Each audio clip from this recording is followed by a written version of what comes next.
Welcome to the 2014 Red Raider Coaches Show. I'm your host, Shane Bennett. I'm here with Coach Cofer tonight, and we're going to give you a little update on last week or the week before scrimmages, and we're going to give you a little update on Coach Cofer himself, let him talk a little about himself and his coaching staff and what they bring to Bacon County.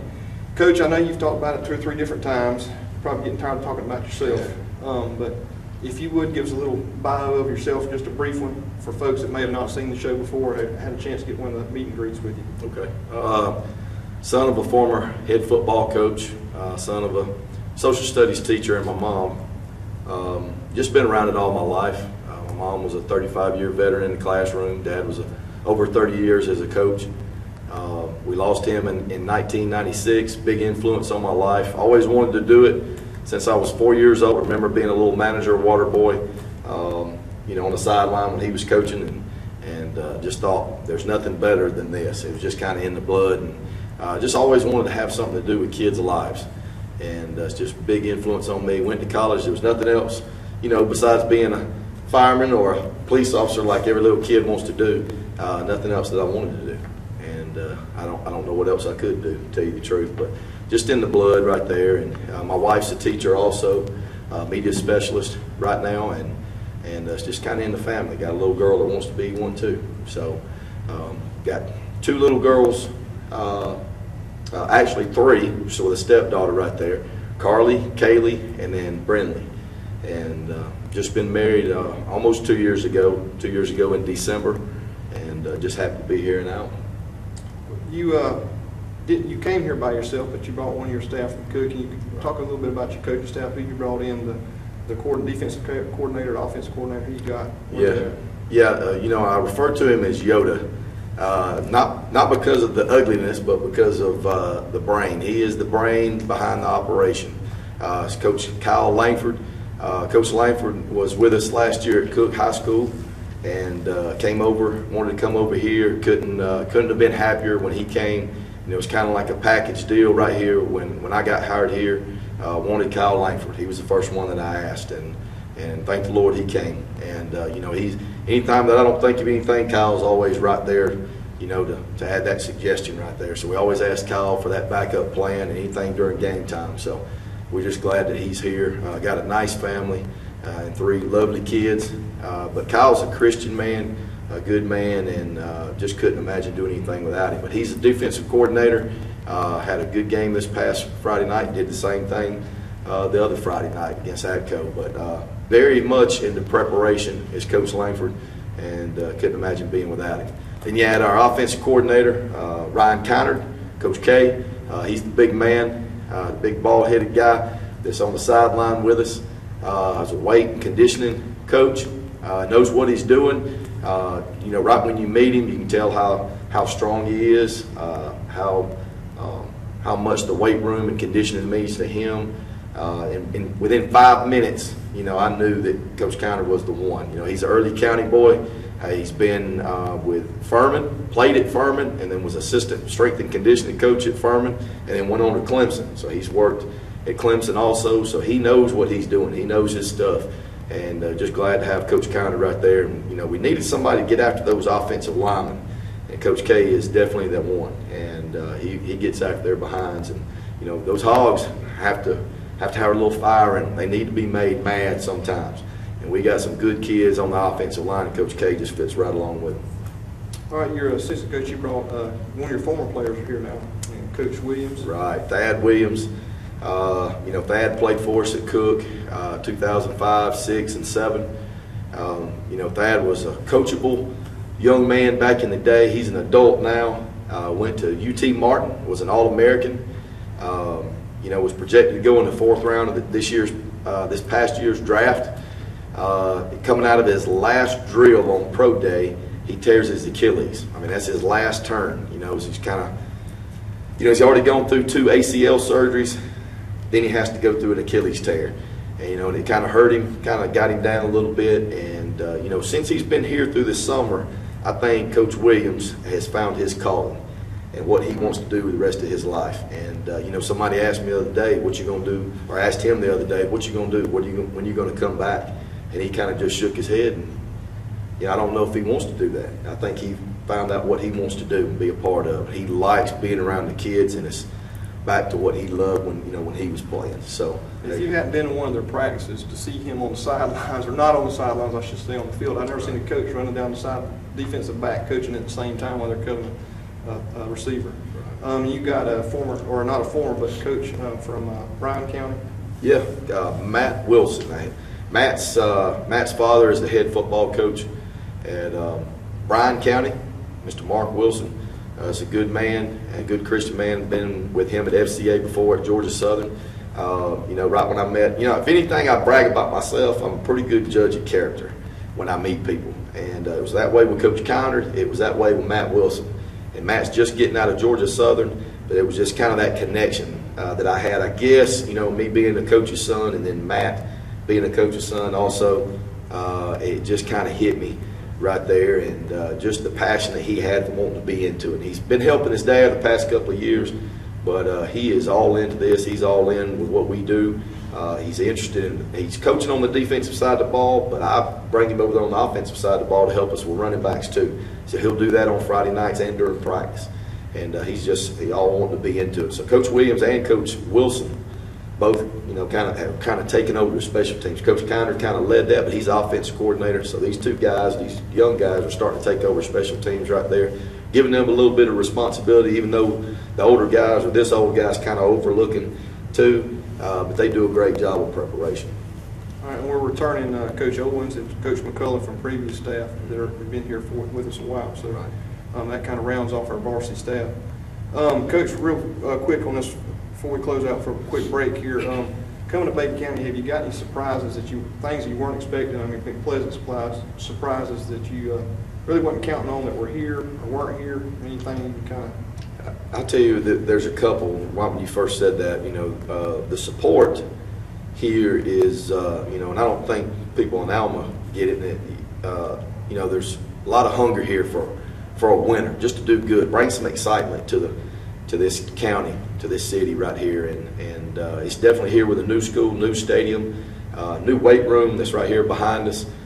Just good people, and I don't say that because I got Bacon County people right here behind me. It's an awesome thing, and I can go to Subway and somebody's stopping me, asking how football's doing. How this so and so doing? How do you do in practice today? That's what I got into this business for. I wanted the small town feel. I wanted somebody talking about football when I get up on Saturday morning and go to Subway and go eat. That's what it's all about right there. Another thing that sticks out in my mind as a surprise is, I've been bragging about this past 2 or 3 weeks, is we've gone to 2 camps this summer in July, back-to-back weeks right there, and it's the first time in 8 years I've got to go to bed at a normal time without having to worry about kids running out of the dorm rooms, running across the hall, or acting crazy. And it's you tell them once to do something, you may have one peek out the door in one of those dorm rooms, and you tell them to shut the door, they're going to do it. And that's probably been a big surprise too. They're great kids, not good kids, it's great kids here. They're going to be something. They're going to be something later on in life, and they're going to make something of themselves. Very proud to be here. But that's been 2 big surprises right there that I've just kind of fallen in love with. And I say, as a coaching staff, I was from my standpoint, a little surprised on how well you guys did not, other than Coach Langford, hadn't been together. Y'all kind of meshed together, and the chemistry between the staff is like they've been working together for years, and watching them on the sideline, it's a well-oiled machine. So, all right, Coach, we're going to take a quick break. We want to thank our sponsor, Miles Auto Sales. James Miles, he does a lot for the team, not just his sponsorship, but from getting Gatorade and all that other kind of stuff. So we do appreciate James and what he does for him, especially hosting the coaches show here. We'll be right back after a quick break.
Welcome back.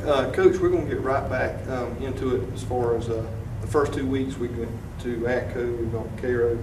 Just want to kind of get your ideas give us your take on those 2 scrimmage games and what you took from them. Right. You know, when I got here, when I interviewed for the job, schedule was already done. Atkinson County was the scrimmage, and then you had 10 regular season games. And at Cook, we were going to do the 2 scrimmage thing because we had other kids and other sports doing other things and being in state competition, so they couldn't be there. So spring was a hectic time. Well, all the coaches weren't here yet, so we decided to do it here. And lo and behold, Cairo decides to call. So we jumped on it. You know, that's a tradition-rich school in South Georgia and all of Georgia, but especially in South Georgia. And we jumped on that for a particular reason. We want to see how our kids are going to react against good competition. If you're going to make a program, we don't want to play cupcakes. We want to play good teams to get us better for the playoffs. And that's what you're going to see in the playoffs is good teams. That's what we want to, that's what we want to go against, especially at the beginning of the year. So let's find out where we are. Atkinson County was very impressed with them, actually. I thought they were a lot better than what we'd seen in the past. They'd got some transfers, I believe, from Coffee County High School. It showed. They sent everybody. They sent the whole house after us. You don't get to swap film to see what they're going to do. They didn't have film on us what we're going to do. I had coached with one of those guys before, but sent the house, and we took advantage of some things, and then we saw some things that we needed to work on. That's what a scrimmage is all about.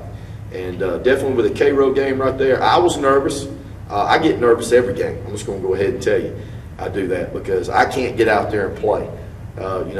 You have to make sure that these kids are prepared. But one thing that I saw when we played Cairo is maybe some nervous kids, but once the whistle blew, our kids were ready to play, and they played hard. And I can't tell you, just being honest with you, the last time I remember kids playing that hard for 2 scrimmage games.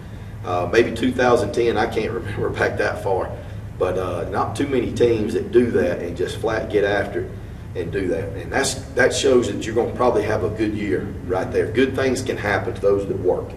And our kids work, and they work in the weight room. They bought into the running, even though they don't like the running conditioning, they're going to do it. And we put them on these bleachers last week, and it was tough on the first week of school. It really was. And but those scrimmage games did a world of good for us. I left Cairo this past week feeling satisfied. We took a loss, but it's a scrimmage, but I felt like we got better. I think the whole coaching staff felt that way. I think the kids felt that way. We did better against better competition. We had a chance to win the game. And that's what we got to get better. We got to put the ball in the end zone. We made some mistakes here on defense, not wrapping up or stuff like that, little things.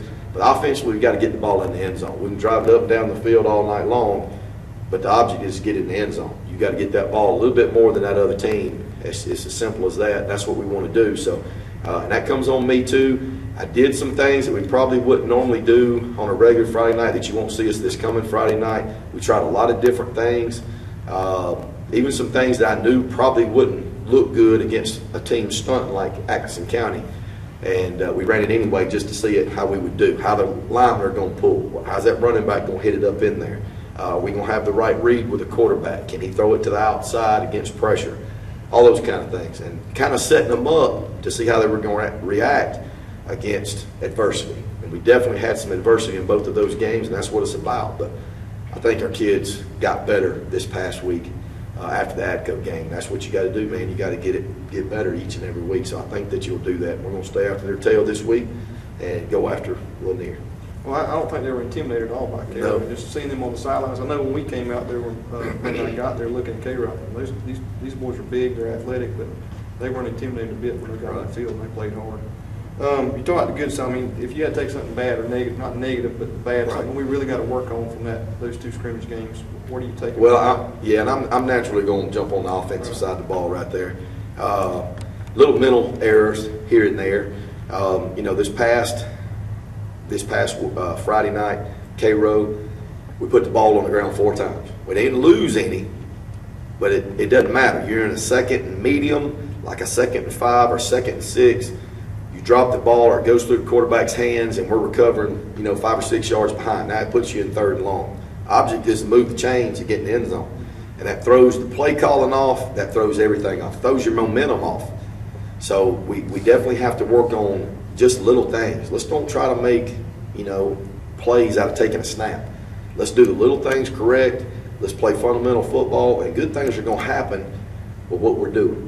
And just got to do those little things. Just make those simple catches. We're in the end zone backed up to the 1, and I know everybody in the stands, I even heard it in the box over the headphones, Lord, we need to just run the ball and run some clock. Well, here's my idea is I try not to be too crazy, but I want our kids and our coaches to know that we'll throw the ball from anywhere. We're going to throw it from the end zone. We're trying to score. And I want our kids to have that. What better way to do it in a scrimmage game against a 4A powerhouse, all right, in Cairo. And we drop a little curl route right there. This for a first down. Quarterback stood in the pocket and he got hit. That's a plus. Now, we had the pass, but we dropped it right there. There's a minus. But my quarterback got something out of that. My lineman got something out of that because they protected him right there. And I thought we did a good job coming out right there and doing that. We did throw it deep. Guys, there's a reason we're throwing it deep a lot right now. It's because I want everybody that sees us on film to know that we'll throw it down the field. That tends to move their corners back a little bit, and that opens up other things for us. So we're going to take shots down the field. It's going to happen, and we're going to hit some, and that's what we want to do. So we kind of setting everything up for these 10 games that's coming up. I was just watching from the box. I know just from Atco to Cairo, you see Aubrey making a lot better decisions behind center. Right. I mean, it's on his grade sheet right over there on the wall right there. He graded low on some things, but you got to understand, he and Drell both graded a little bit low, but this is their second scrimmage in this offense. It's a little bit different doing it in practice every day or against air. Mm-hmm. You're doing this against an improved Atco team that just beat Brantley. I was impressed with that. That made us look pretty good too. And then you're doing it against Cairo, who's always been a top team in 4A or 3A, whatever they've been in. And they graded a little bit low because of little things.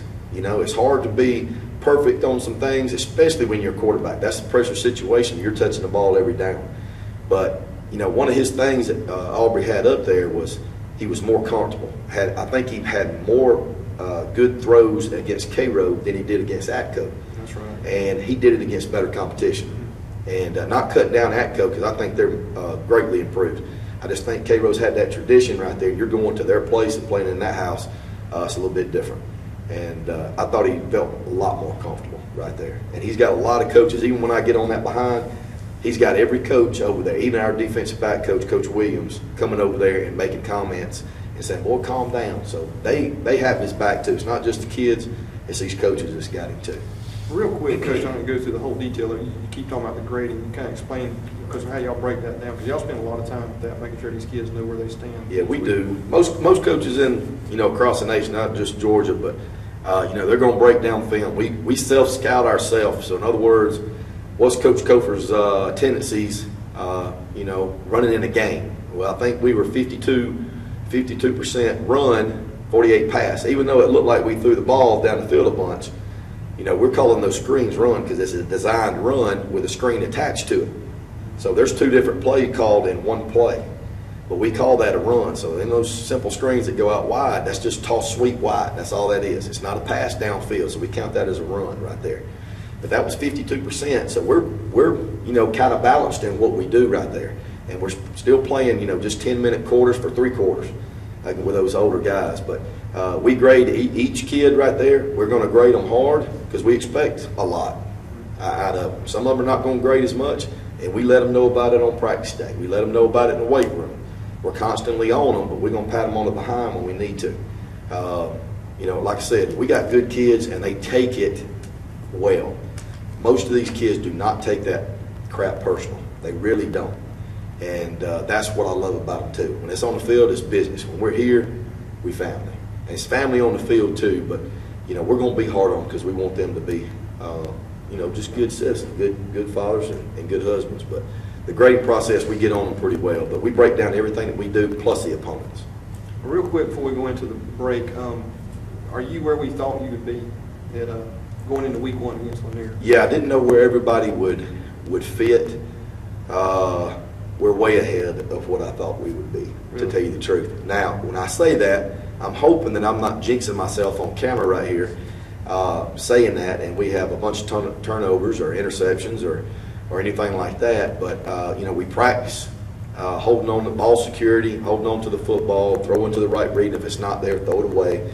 I think we put a lot on them. We got a lot of different things, and I'm sitting in the office actually today, third and fourth block, trying to take things out. And it's really a lot of the same plays. It's not that many plays. We just have different motions. We have a pass off of it or have a screen off of it. So it's not that much stuff. It just looks different. But to a kid, to a 16, 17-year-old kid, that's a lot going through the mind, and we're trying to go fast.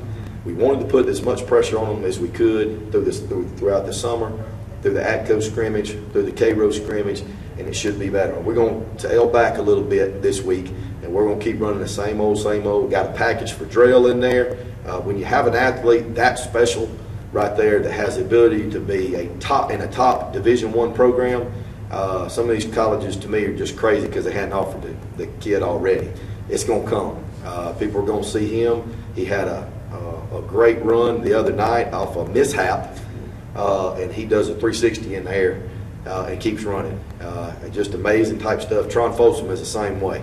We got a lot of kids besides those that can just do special things. We got 3 running backs that can carry a load and it'll run. I thought Jacob Carver made a good run on the screen the other night. He took out Dalton Allman on the way.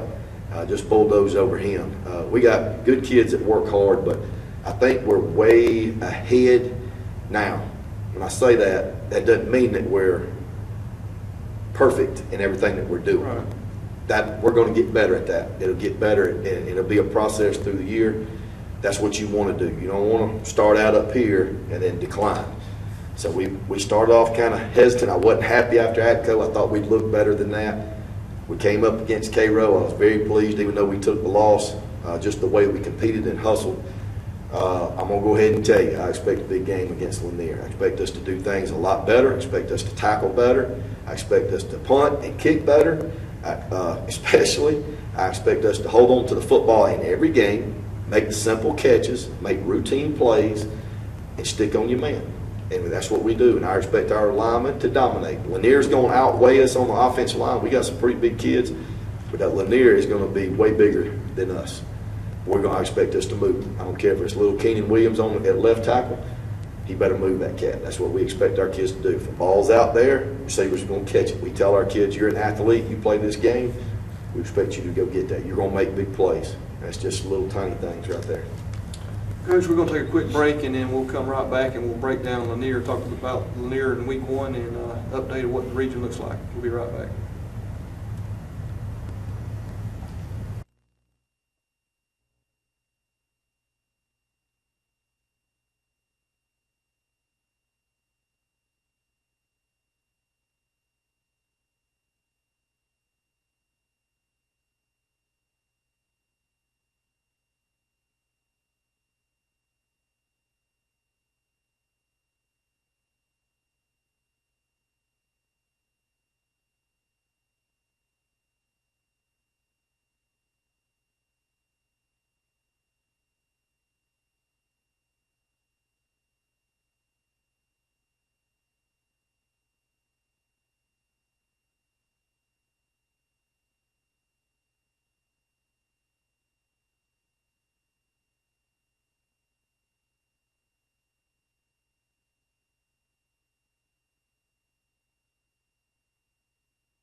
All right, Coach, week 1, we got Lanier County. big expectations for the whole team, for the staff. What kind of team is Lanier? How do we match up against them? What's their weaknesses? What's our strengths? What's that kind of Right. Lanier game's kind of special because I've coached there before. I know some of the guys that's there. Two of my little girls go to school there, so I have to hear it from them all the time too, even though that little 11-year-old is going to be cheering for Daddy, I promise you that. She's going to be like that. But noticing them on film, they look like a carbon copy of Atkinson County. They don't necessarily have one of those throwers. They're going to be in a spread type offense. They do some different things. They do some things, try to do some things like what we do. Don't necessarily have that quarterback kind of like Aubrey or Drell. He's just an athlete back there, kind of like Atco had. But that's what's kind of scary. He's a left-hander too, and he can take it to the house at any time, or one of those that just sprints out, just throws the ball up in the air, and one of those athletes goes and gets it. I definitely think, and you can talk to these kids. I heard it probably 4 or 5 times Friday night, and then probably today, talking about how they weren't tired. And that makes me blow my chest out a little bit more because the kids starting to believe that they're in better condition than anybody that we play. They were gassed Friday night, Cairo. I could see the hands on the hips. Y'all had them another quarter. Yeah, well, woulda, coulda, shoulda, but that's what you want right there. And we keep talking about you can't dominate. Anybody can dominate in the first quarter. You need to dominate in the fourth quarter. That's what it's all about. If you're a dominant team, you dominate in the fourth quarter. That's what good teams do, and that's what we want to do. And we probably felt like we could have done that against Cairo, even though we blew some opportunities. But getting back to Lanier, I think they have some athletes. Now, do I think they're in as good a shape as we are? There's not even close. I don't. I think our kids are 10 times in better shape than they are. The deal is I always get nervous because I want us to play perfect, and what I mean by perfect is just playing that fundamental football. Can't say it enough. Holding on to the football, doing what we do, just do the basic kind of stuff that we do offensively and defensively and wrap up on our tackles. We're good. I think we're good. I think we match up well with anybody. I'm not worried as much about our kids playing both ways. We hadn't done that in 5 years at Cook, and so I was kind of used to doing that 2 platoon. Now we're not doing it here at Bacon, and the kids bought into it right there, and I'm loving it. And they basically rotate themselves on offense for the most part. But Lanier's got some speed. That's probably the best looking team that I've seen Lanier have since probably about 5 or 6 years ago. I think they went 6-4, had a chance to go about 8-2 and beat some real good teams. And they had some college prospects on that one. One actually starts for North Carolina at defensive end right now. I don't know those kids at all. Don't know the first one of them. They just look very athletic, like they could be athletic and do some damage and some things. I think, just to be honest with you, I kind of hope it's hot. I think that we could wear them out if it's hot. I wouldn't think that against Cairo, but our kids held up and did great.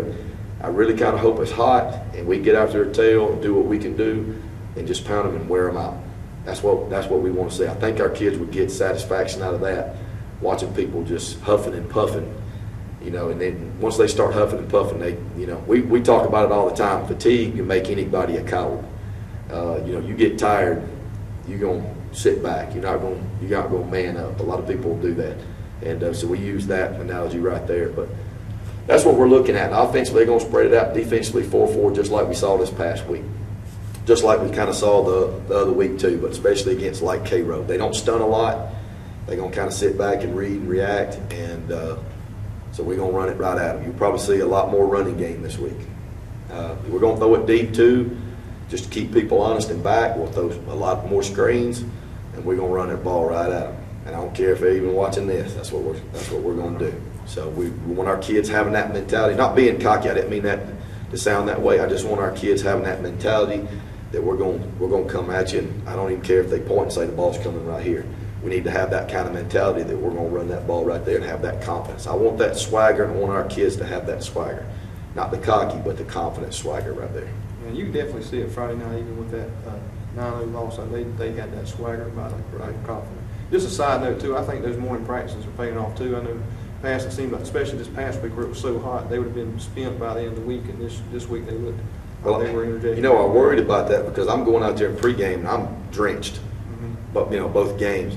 And then Coach Connor's wife has got a doctorate from Duke, so she is brilliant. She's a very smart lady, and she works in physical therapy. And she made a comment to Coach Connor after the game. She said, "I know why you kids aren't cramping as bad as other teams."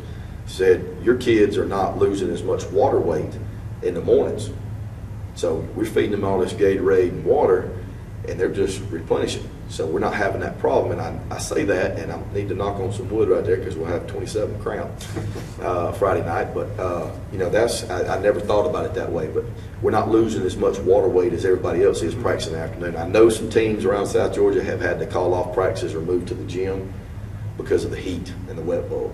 So. All right, Coach, just real quick now before we close it up, region update.